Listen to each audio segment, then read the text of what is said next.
Bonjour et bienvenue dans cette 8e vidéo concernant les légendes urbaines.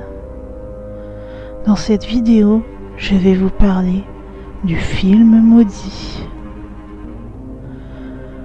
Le 16 juin 2016, à Tiruvannamalai, dans le sud de l'Inde, un homme de 65 ans est décédé d'une crise cardiaque au cinéma, en pleine projection nocturne de Conjuring 2.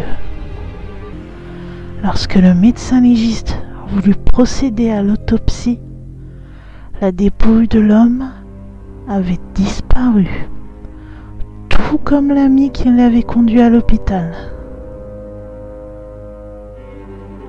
Coup de marketing ou malheureux coup du sort, cet événement eut pour conséquence de relancer les rumeurs et autres mythes autour des films maudits, et notamment le plus célèbre d'entre eux qui concerne la malédiction de la saga Poltergeist.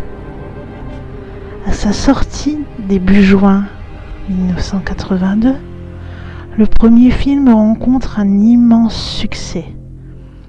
Le public se régale des malheurs des Freeling, cette famille américaine vivant dans la petite ville de Cuesta Verde. Leur maison est construite sur un ancien cimetière et semble être le repère de tous les esprits mal intentionnés du coin. Après que les objets aient commencé à se déplacer, c'est au tour de la petite Carol Ann de disparaître et de communiquer avec ses parents à travers la télévision. Si le film est quant à lui terrifiant, la réalité qui l'entoure l'est tout autant. Le premier incident se passe en plein tournage.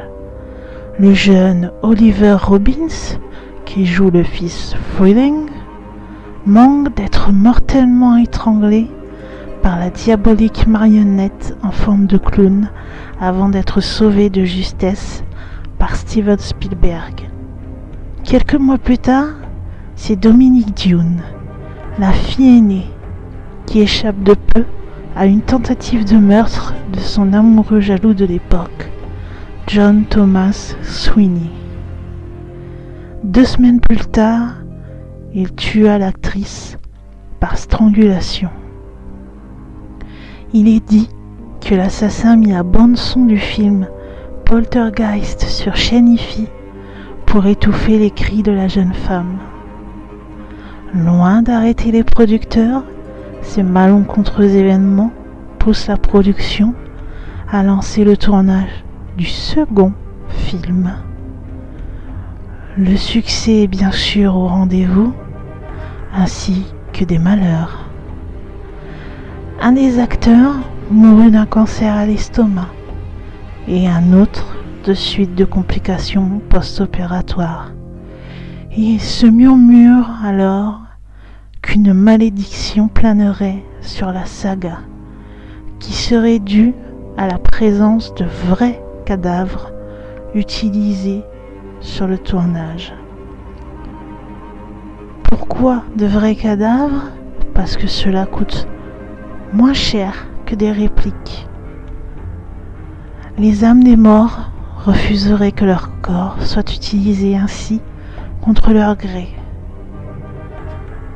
L'ambiance est telle que l'équipe demande à un chaman de pratiquer un exorcisme en toute urgence. Mais rien n'y fait. Au début de l'année 1987, l'actrice Heather O'Rourke est atteinte de la maladie de Crohn et subit un traitement médical durant tout le tournage de Poltergeist 3. À la fin du tournage, l'équipe est soulagée. Heather semble remise. Mais très vite, elle retombe malade et on lui diagnostique une sténose intestinale.